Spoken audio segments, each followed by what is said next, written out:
घर में मनीष अपनी 3 बेटियों के साथ हंसी खुशी रहता था। मनीष का शहर में बहुत बड़ा व्यापार था। उसके घर में किसी चीज की कमी नहीं थी सिवाय एक चीज के।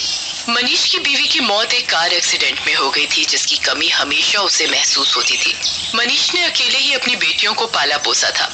उसकी तीनों बेटियां बहुत ही सुंदर थी, पर उसकी सबसे छोटी बेटी छाया सबसे सुंदर थी। मनीष अपनी दोनों बड़ी बेटियों से बहुत प्यार करता था, पर सबसे छोटी बेटी छाया को वो बिल्कुल पसंद नहीं करता था। उसका कारण ये था कि छाया जब पैदा हुई थी तभी उसकी माँ की मौत एक कार एक्सीडेंट में हो गई थी। मनीष अपनी बीवी की मौत का कसूरवार अपनी सबसे छोटी बेटी छाया को समझता था, इसलिए वो उसे बिल्कुल प्यार नहीं करता था। एक शाम मनीष जब घर आता है, वो अपनी दोनों बड़ी बेटियों को आवाज देता है, माया, संगीता, कहाँ हो तुम दोनों? जल्दी आओ, देखो मैं तुम्हारे लिए क्या लाया हूँ। पापा पापा, हम आपका ही इंतजार कर रहे थे।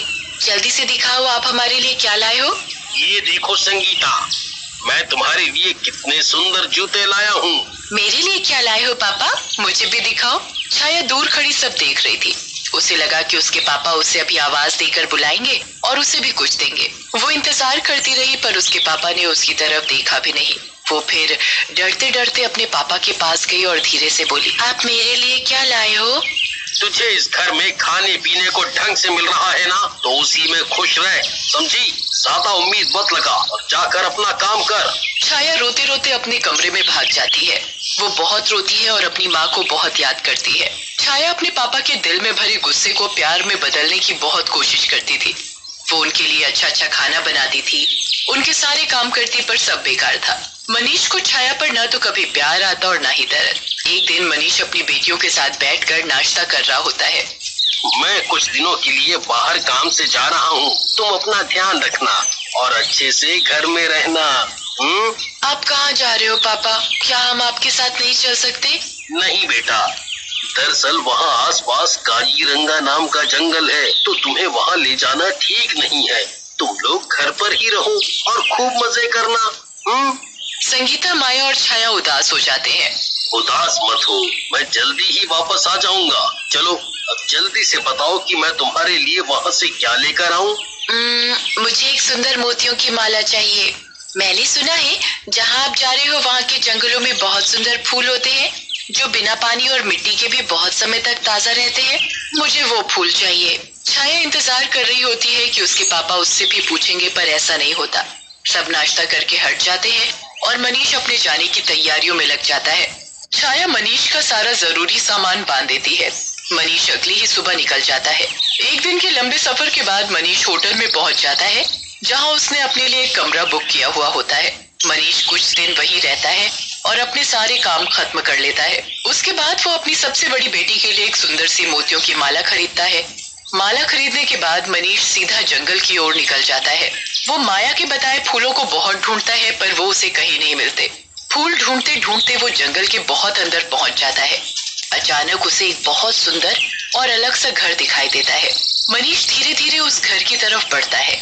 उसकी नजर अचानक से उस घर के बगीचे पर पड़ती है, जिसमें माया के बताए हुए फूल लगे हुए थे। मनीष उन फूलों को देखकर बहुत खुश हो जाता है। आखिर वो खुश हो भी क्यों ना, वो शाम से उन फूलों को ढूंढ रहा था। अब मनीष बिल्कुल भी वक्त बर्बाद न करते हुए उन फूलों को तोड़ लेता है और अपने ठेले में भरने लगता है।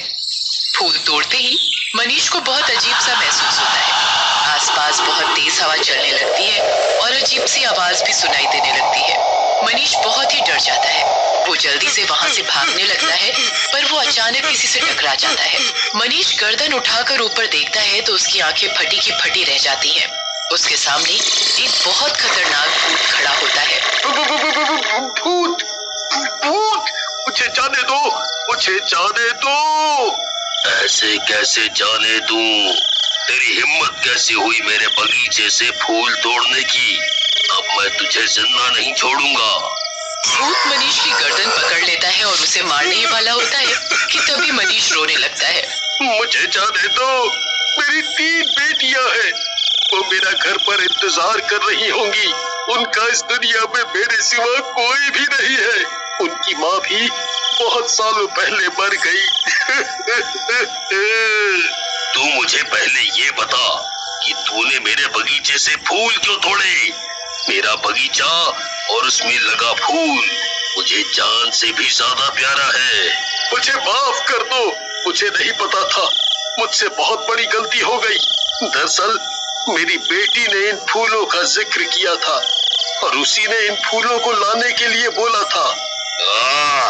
कहाँ है तेरी बेटी? क्या नाम है उसका? मैं उसे जिंदा नहीं छोड़ूंगा। अब मुझे अपनी बेटी को ला कर दे, वरना मैं तेरी जान ले लूंगा। मनीष को कुछ समझ में नहीं आ रहा था कि वो क्या करे। उसे तो अपनी दोनों बड़ी बेटियां और अपनी जान बहुत प्यारी थी। उसे कुछ भी समझ में नहीं आ रहा था। अचानक उसे एक तरकीब सूझती है। वो सोचता है क्यों ना माया की जगह छाया का नाम उस भूत को बता दिया जाए, ताकि वो भूत माया की जगह छाया को खा जाए और हमेशा के लिए छाया की जिम्मेदारी उसके सर से दूर हो जाए। मनीष माया की जगह छाया का नाम उस भूत को बता देता है। जल्द से जल्द छाया को मेरे पास लेकर आ, वरना मैं तुझे जान से मार दूंगा। मुझे बस कल तक की मोहलत दो, मैं छाया को लेकर यहाँ आऊंगा। अगर तूने कोई भी चालाकी की तो ये अंगूठी तेरी जान ले लेगी, इसलिए बिना सोचे अपनी छाया को मेरे पास लेकर आ। मनीष जल्दी से अपने घर जाता है। संगीता, माया, छाया, कहाँ हो? तीनों दौड़ती हुई मनीष के पास आती हैं। इस बार मनीष संगीता और माया की जगह छाया को गले लगा लेता है। दरअसल ये सब उसकी चाल थी, ताकि वो छाया को बहला फुसलाकर उस जंगल में ले जाकर उस जंगल में छोड़ सके। छाया बहुत खुश हो जाती है। उसके पापा ने उसे पहली बार गले लगाया होता है। बेटी छाया, तुम्हें मेरे साथ अभी कहीं चलना होगा। कहाँ पापा? वो मैं तुम्हें अभी नहीं बता सकता। छाया बिना कोई सवाल किए अपने पापा के साथ चल पड़ती है। छाया पूरे रास्ते सोचती रहती है कि आखिर उसके पापा उसे कहाँ लेकर जा रहे हैं, पर डांट के डर से पूछने की हिम्मत नहीं कर पाती। मनीष छाया को जंगल में लेकर जाता है और छाया भी बिना कोई सवाल किए अपने पापा के साथ चलती रहती है। कुछ देर बाद वो भूत के घर पहुंच जाते हैं। मनीष छाया को उस घर के अंदर ले जाता है। घर के अंदर एक बहुत ही डरावना भूत बैठा होता है। छाया उस भूत को देखकर बुरी तरह चिल्लाने लगती है। बचाओ, बचाओ पापा, पापा मुझे ये कहाँ ले आए? मुझे घर जाना है, बचाओ, बचाओ पापा। अब तुझे यहीं रहना पड़ेगा, समझी? भूत अपनी अंगूठी मनीष के हाथ से निकाल लेता है। मनीष अपने घर चला जाता है। छाया रोती रह जाती है, पर मनीष एक बार भी उसकी तरफ पलट कर नहीं देखता। अब तुझे यहीं मेरे साथ इस घर में रहना पड़ेगा। मुझे जाने दो, मुझे छोड़ दो। भूत छाया की एक बात भी नहीं सुनता और उसे एक कमरे में बंद कर देता है। वो उसे बहुत डराया करता था और खाने को भी नहीं देता था। छाया दिन रात रोती रहती थी। एक दिन उस भूत के पैर में जादुई बगीचे से एक कांटा लग जाता है। वो जादुई कांटा भूत के पैर में बहुत बुरा जख्म कर देता है कि भूत कुछ ही दिनों में ठीक से चलना फिरना भी बंद कर देता है। छाया को उस भूत पर तरस आने लगता है। वो उस भूत के लिए एक मलहम बनाती है और उसके पैर में लगाने लगती है। भूत ये सब देखकर बहुत हैरान हो जाता है। मैंने इस लड़की को इतना परेशान किया, फिर भी ये मेरे लिए मलहम लेकर आई। भूत को छाया पर बहुत तरस आने लगता है। वो धीरे धीरे छाया को पसंद करने लगता है। अब वो छाया का बहुत ध्यान रखता। वो जो चाहती वो जादू से उसके लिए ले आता। अच्छा खाना, सुंदर कपड़े, सुंदर सुंदर फूल और सब कुछ।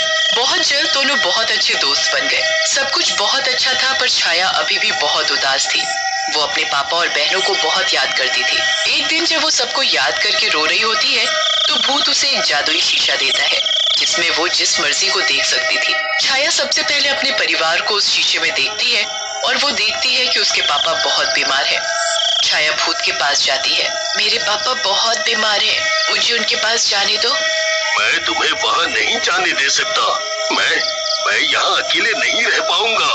मैं वापस आ जाऊंगी। भूत छाया को उसके घर भेज देता है और उसे एक जादुई फूल देता है, जिसे सूंघने से उसके पापा बिल्कुल ठीक हो जाए। छाया अपने परिवार से मिलकर बहुत खुश हो जाती है। वो अपने बीमार पापा के पास जाती है। पापा, आप कैसे हो? मैंने आपको बहुत याद किया। आप जल्दी से ये फूल सूंघ लो, इससे आप बिल्कुल ठीक हो जाओगे। मनीष फूल सूंघते ही बिल्कुल ठीक हो जाता है। अब उसे अपने किए पर बहुत पछतावा होता है। मुझे माफ कर दे बेटी, मैंने तेरे साथ बहुत बुरा किया। मुझ जैसा बुरा बाप किसी का नहीं होगा। मैं तुझे मौत के मुंह में डाल आया और आज तूने ही मेरी जान बचाई है। अब मैं तुझे कहीं जाने नहीं दूंगा, तुझे यहीं रखूंगा अपने पास। नहीं पापा, मुझे जाना होगा। मैं वादा करके आई हूँ कि मैं वापस आ जाऊंगी, इसलिए मुझे अब वापस जाना होगा। मनीष और उसकी दोनों बड़ी बेटियां बहुत रोते हैं, पर छाया वहाँ से चली जाती है और उस भूत के पास पहुँच जाती है। मुझे बिल्कुल यकीन नहीं था कि तुम वापस आ जाओगी। मैंने बचपन से कभी अपने लिए किसी के दिल में प्यार नहीं देखा। सिर्फ तुम थे जिसने मुझे समझा, मेरा ध्यान रखा और खुश रखा। मैं तुम्हें पसंद करने लगी हूँ। मुझे फर्क नहीं पड़ता कि तुम कोई भूत हो। भूत छाया की बात सुनते ही एक सुंदर लड़के में बदल जाता है। छाया ये देखकर हैरान रह जाती है। तुम तो भूत थे, तुम कैसे बदल गए? दरअसल मैं भी तुम्हारी तरह एक साधारण इंसान हूँ और मेरा नाम गौरव है। एक दिन मैं इस जंगल में भटक गया। एक भूत ने मुझे पकड़ लिया और मुझे जादू से भूत बना दिया।